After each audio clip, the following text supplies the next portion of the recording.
देखिए, चौधरी निसार साहब की जो नाराजगी है उसकी एक तवील तारीख है और मसलन जनरल राहील शरीफ के दौर से ये सारा सिलसिला शुरू हो गया।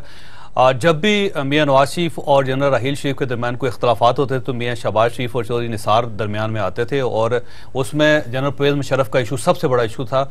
उस पर चौधरी निसार साहब और मियां शहबाज शरीफ साहब की कमिटमेंट थी जनरल राहील शरीफ के साथ कि मियां नवाज शरीफ जब इक़्तिदार में आएंगे तो वो जनरल परवेज़ मुशर्रफ के खिलाफ किसी किस्म की कार्रवाई नहीं करेंगे, लेकिन बाद में फिर हुकूमत ने कार्रवाई शुरू कर दी।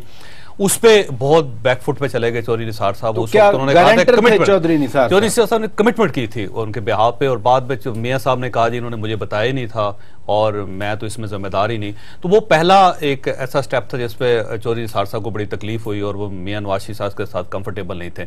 ये ज़हन में रखें कि पिछले 4 साल में मियां नवाज शरीफ और चौधरी निसार के दरमियान जो रिलेशनशिप है वो एक लव हेट रिलेशनशिप है।